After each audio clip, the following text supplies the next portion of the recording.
Baba Mnangagwa president vedu ndiyo chairman we SADC. Ndiyo chairman wechi vaya vaimbovene zvichemo zvekuti toda kuenda kuSADC. Chienda iSADC yako kuHarare panamba 1 muna chancellor inoisa zvichemo zvenyu ikoko nokuti chairman vapedo nani? Yes. The level of ignorance, or if can I call it bootlicking, that's going on currently in Zanu PF is actually shocking. I can't believe that Moda would say that. So you think then he says that if you want to see SADC, you've got a problem, take you to Kuna SADC. It means President Mnangagwa is now being called SADC, right? He doesn't even know that there's a difference between being a chairman and being SADC. There's a difference. For him, I don't know. All I can say is that President Mnangagwa need to reconsider now, to really look at those fresh young people, well connected, well able, smart, intelligent, to really be able to fill these gaps. Because this is too embarrassing. Like, he doesn't know that he's speaking on behalf of a state, right? Not on behalf of himself. It's a state that we are referring to here. Now, being an overzealous says is Mutsvangwa. I've told you that he was trying to throw President Mnangagwa under the bus because there's no person in their own senses, knowing well his position, that can say that we locked people in because we wanted to just have our party with SADC and then we can take you out. Because now what I'm seeing here on social media is shocking, because I saw JAIROSI just wrote a message out there. These guys are very much connected to the deep state, you call it, that kind of make decisions. I'm going to read the message that he just sent out now. He said there was a National Security Council meeting which was chaired by Mnangagwa, in which he expressed that Christopher Mutsvangwa was a liability, working with the 50th column to undermine the government and the justice system. Mnangagwa wants political prisoners to remain in prison. Wow. That's a lot. And then he went on to say, well, in his recent presser, Mutsvangwa suggested that we all know, suggested what we all know, that Mnangagwa and his children control the justice system in Zimbabwe. Human rights defenders, political activists will only be released when they want. This is why I always call for the protests to resist such. And you also have seen how Opochimo is pushing on the issue of protests, which I think is quite a very independent issue that we can deal with, because we need to understand where is he coming from and where is he going. I is too also a firm believer that protests will free Zimbabwe. There's no doubt about it. If protests were not that much important or that much, viable, there was no way that Zanu PF could have applied such a lot of, defense, during the SADC summit, because they knew that if they did not send the army to the streets, and also police officers were all over across almost town, blocking almost every end that nobody can pass. They knew at the arrest of all these activists, it means they knew that will eventually going to, to push the government to really make some changes as far as the leadership and corruption is concerned.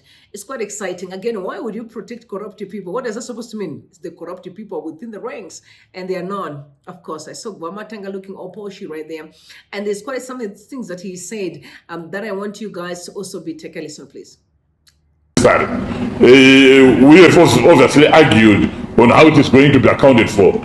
Actually, the debt for Mutapa is actually a loan to Mutapa, and the government has got the first sight or first right over any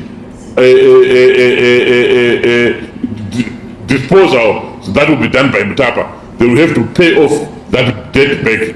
But traditionally, all sovereign wealth funds are capitalized either by being given assets, either by being given grants, or either by being given loans by the sovereign.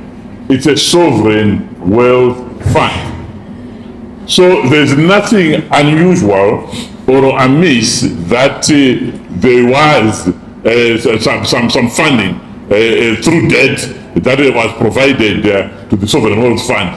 But there are proper loan agreements that are in place, and we actually have every confidence that that debt will be repaid. Right, first of all, you can actually see that Mr. Guvamatanga is really looking very much, he's gaining so much weight, he's sitting with so much arrogance and pride, like life is really happening for him. I remember him having an exquisite wedding for his daughter in Cape Town. Of course, they are living. I mean, you ask yourself the watch that he wears and how much that watch costs. When we look at lifestyle audit, it doesn't really align. Anyway, let's move. And also him and Mutulinga, I've always been saying, when I look at funds that are being transferred from the government, fiscus, it makes me ask questions. Are these guys really serious? Because the last time I checked, the two should have lost their jobs a long time ago. But anyway, who am I? Now the issue of Mutapa investment fund, which you remember that it raised a lot of eyebrows last year when the name was changed from Zimbabwe Sovereign Fund to this name that we have currently. And also recently, I remember the reports that came out when we saw that there was a 3 billion that was actually loaned, and from 3 billion, 1.6 was paid to individuals from the very same, Mutapa investment fund. Again, that was reported by the Newsworks. There's a lot of, inconsistency and also, lack of accountability as far as the funds in Zimbabweans are concerned. But what can we say? This is the administration that we're dealing with right now in this era. And funny enough, when I was watching another clip against two addressing the issue of SADC, I was flabbergasted. I know that Shaba is a doctor, right? It's Dr. Shaba. This is why it's important to actually be able to groom the young generation and let them fill in the gaps, because I'm a firm believer that each and every season is unique. You know what I mean? We are living in the most digitalized era where things have changed. You understand? Even understanding too, there are reasons why other children are being born as we speak. And I'm also 41. There are reasons. Because God knows that by the time that I'll be mature more than them, I won't be understanding the world and other people can fill in the gaps.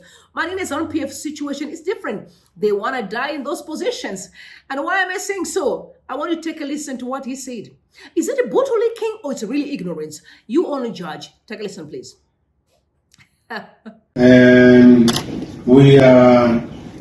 We feel exalted very much by the number of heads of state that attended the summit here. And I think it is also a very important point that in the last 4 summits that happened, one in Mozambique,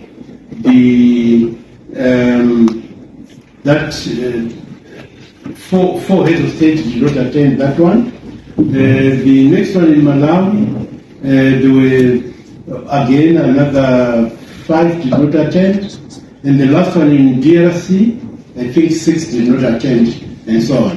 And so this exhortation certainly is something that says heads of state and government were keen and confident that they should attend this particular summit. And we feel that I think it was a lot of respect that they were paying to our own head of state, and Dr. E.D. Mnangagwa, and some of them actually did say that they came here to participate and also out of respect. And I think that it shows perhaps how popular the leadership of His Excellency Dr. Mnangagwa is in the circles of the sub-region of SADC. It was a very pleasant summit indeed. Thank you.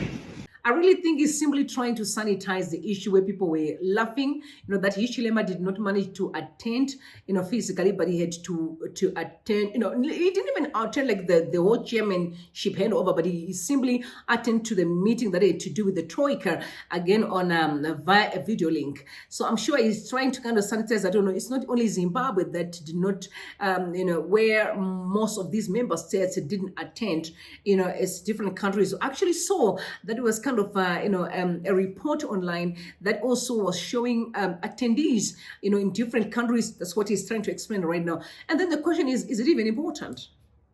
Is it even important? We thought now we need to know what is it that you guys discuss in those meetings, and what are the Zimbabwean people going to benefit from this SADC relation.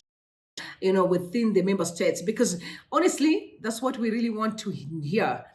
Some of the things are not even worthy being spoken about, in my opinion. But it's this administration that I think it needs to be revamped. Honestly, it needs to be revamped. That's why Zimbabweans, we need to come together and realize that it is Zimbabwe before we talk about political party. Zanu PF, the way they're running Zimbabwe, is fascinating.